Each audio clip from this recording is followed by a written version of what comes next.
Good morning everyone. তো এখন বেজে গেছে 11টা। ব্রেকফাস্ট সমস্ত কমপ্লিট হয়ে গেছে। আজকে মা আর বাপি যাচ্ছে জামশেদপুর। তো এবারে রিশু আর আমি একা, আর মা বাপি যাচ্ছে জামশেদপুর। আমি আর রিশু বাড়িতে একা থাকবো। আর এটা হচ্ছে মানে সারপ্রাইজ ভিজিট হবে। মিস্টার মল্লিক এখনও জানে না যে ওর মা বাবা যাচ্ছে ওখানে। তো কাল হচ্ছে ওর মানে 4 ফেব্রুয়ারি হচ্ছে ওর বার্থডে। তো বার্থডের ও তো ছুটি পাবে না, সেই কারণে কলকাতায় আসতে পারবে না। তো মা বাপি যাচ্ছে জামশেদপুরে। আর রিশু যেহেতু সামনেই পরীক্ষা, তো আমরা যেতে পারবো না। আমি আর রিশু এখানে বাড়িতে একাই থাকবো। তো এই হলো গিয়ে ব্যাপার।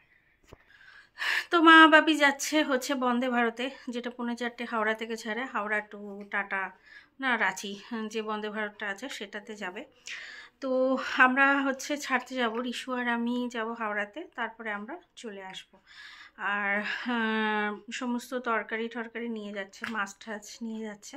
আর রুটি করে দেবো ওখানে গিয়ে, তাহলে রুটি তরকারি খেয়ে নিতে পারবে, রুটি করে দেবো। তো এই হলো গিয়ে প্ল্যান। এখনও মিস্টার মল্লিক জানে না, ওকে বলা হবে। মা বাবি যখন ট্রেনে উঠবে তখন ওকে বলা হবে। তো এই হলো গিয়ে মানে আমাদের হচ্ছে সারপ্রাইজড প্ল্যান। পুরো গোটা প্ল্যানটা অবশ্য আমিই করেছি। তো আমরা এখন বেরিয়ে গেছি। আমাদের বন্দে ভারত 4:20 নাগাদ ছাড়বে হাওড়া থেকে। তো আমরা পিছনে বসে আছি আর সামনে বাপি বসে আছে। আর ফার্স্ট টাইম এরকম একটা সারপ্রাইজ মানে ক্রিয়েট করেছি। এটা পুরোপুরি আমারই প্ল্যান। যেহেতু ওর জন্মদিন, ছুটি নেই, তো ও কলকাতায় আসতে পারবে না আর আমরাও যেতে পারবো না, সামনেই রিশুর পরীক্ষা, তো একেবারেই যেতে পারবো না। তো যার কারণে এই প্ল্যান করা। দেখো, মা যাচ্ছে সারপ্রাইজ ভিজিট করছে ছেলের কাছে। সামনে বাপু বসে আছে, সামনে সিটে। ছেলে জানে না মা যাচ্ছে জামশেদপুরে।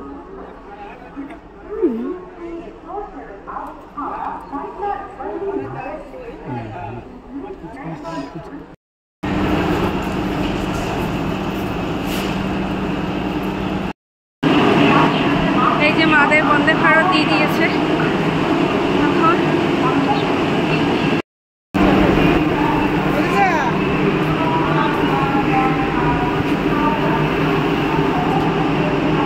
চলো উঠে পড়ো, উঠবো। আমরা চলে যাচ্ছি, আর দাঁড়াবো না বেশিক্ষণ, এখনো ছাড়তে 15-20 মিনিট বাকি। তো আমরা চলেই যাই এখন।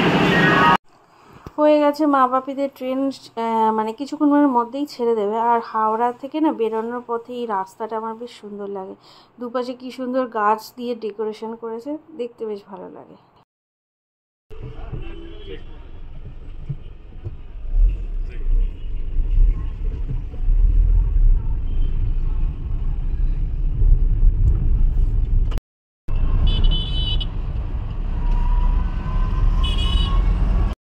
কোথাও ঘুরতে যেতে তো খুব ভালো লাগে, কিন্তু কলকাতা শহরে যে ট্রাফিক জ্যাম বা ট্রাফিক সিগনালে যে অনেকক্ষণ ধরে গাড়ি আটকে থাকে, এটাই বেশ বিরক্তিকর। তবে কলকাতার মতো শহরে তো মানে এতটুকু ট্রাফিক সিগন্যাল এটা তো থাকবেই, এটাই স্বাভাবিক। তো অনেকক্ষণ ধরে বসে আছি, বসে বসে বোর হয়ে যাচ্ছে এখানে। আর মনে হচ্ছে কতক্ষণে গিয়ে ঘরে পৌঁছাবো। আর মিস্টার মল্লিককে ফোন করে বলে দিয়েছি যে এরকম একটা সারপ্রাইজ তোমার জন্য অপেক্ষা করছে। আর বেশিক্ষণে সারপ্রাইজ রাখা যাবে না, কেন কি মা বাপিদের ট্রেন তো পৌঁছেই যাবে 7টার মধ্যে। বন্দে ভারত খুব একটা লেট করে না, আর ও যাবে অফিস থেকে আনতে। তো যার কারণে সারপ্রাইজটা মানে একদম গিয়ে তো আর দিতে পারবে না। তো এই সারপ্রাইজটাও কিন্তু বেশ ভালো। ও মোটামুটি জেনে গেছে এখন। ওই ঘরটার একটু পরিষ্কার টরিষ্কার করে নিয়ে তারপরে মা বাপিকে আনতে যাবে টাটা নগর স্টেশনে। আর এখানে আমরা অধীর আগ্রহে বসে আছি কখন আমাদের জ্যাম ক্লিয়ার হবে আর আমরা বাড়ি যাব। বেজে গেছে এখন 4:30। এই জাস্ট ঢুকলাম, 4:35 হতে চললো। তো রাস্তায় আজকে খুব জ্যাম আছে, কোনো একটা মিটিং আছে বোধহয় ধর্মতলার ওখানে, তো যার কারণে ভীষণ জ্যাম, আসতে অনেকটাই টাইম লাগলো। তো এখন যাওয়ার সময় অল্প দুটো খেয়ে গেছি, ভেবেছি তাড়াতাড়ি চলে আসবো, তো অল্প দুটো খেয়ে গেছি। কিন্তু এখন আবার খেয়ে নেই অল্প দুটো। খিচুড়ি হয়েছে আজকে আমাদের লাঞ্চে, খিচুড়ি আর বেগুন ভাজা।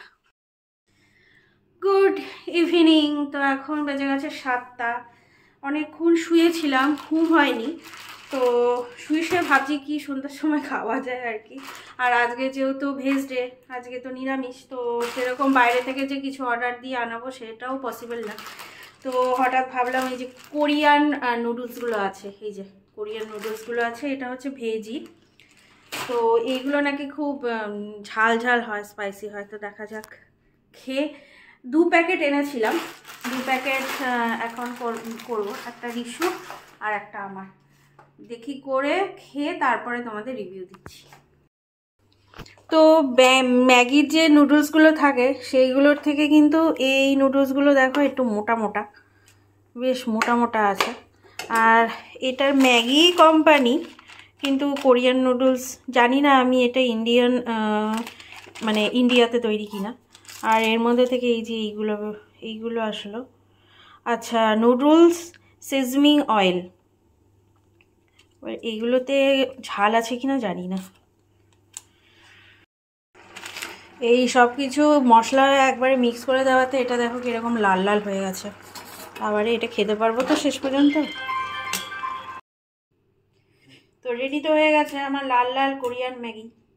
এবার এটা খেয়ে দেখার পালা কীরকম কি খেতে। এটার ভিডিও অনেক দেখেছি। গরম এখন,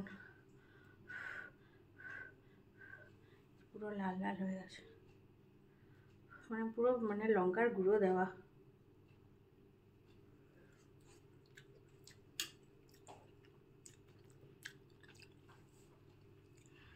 ঝাল ঝাল মিষ্টি মিষ্টি, মানে ঝালও আছে মিষ্টিও আছে, ঝাল মিষ্টির কম্বিনেশন, ভালোই খেতে।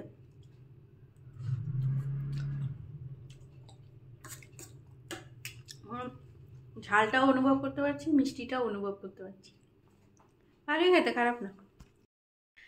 তো চলো, এখন বেজে গেছে 10:30। আমি আর কিছু খাইনি, ওই সন্ধ্যাবেলা ম্যাগি খেয়ে আমার পেট পুরো ভার হয়ে আছে। আজকে আর ডিনার আর করিনি, রিশু ডিনার করে নিয়েছে। আর এখন তো 10:30 বেজে গেছে, এখন শুয়ে পড়বো। আর তোমাদের তো বলাই হয়নি, মারা পৌঁছে গেছে একদম 7টার মধ্যে, টাটা স্টেশনে ঢুকিয়ে দিয়েছে, যেহেতু বন্দে ভারত না, তো একদম বিফোর টাইমে পৌঁছে গেছে, কোনো অসুবিধা হয়নি। তো ওখানে মা ছেলে বাবা আনন্দ করুক, আর এখানে আমি আর ছেলে আনন্দ করি। ফার্স্ট টাইম ছেলেকে নিয়ে এত বড় বাড়িতে একা। তো চলো, আজকের মতো ভিডিওটা এখানেই শেষ করছি। আগামী 2 দিন মা ছেলেরই সংসার হবে, দুজনে মিলে থাকবো, রান্না করব, খাবো দাবো আর কি। তো আর মা বাপি আসবে হচ্ছে মঙ্গলবার আস্তে আস্তে ওই সন্ধ্যা হয়ে যাবে, 6টা 6:30 হয়ে যাবে। তো এই হলো গিয়ে ব্যাপার। তো চলো, আজকের মতো ভিডিওটা এখানেই শেষ করছি। দেখা হবে কালকে একটা নতুন ভিডিওর সাথে। ততক্ষণের জন্য ভালো থেকো, সুস্থ থেকো, টাটা, গুড নাইট।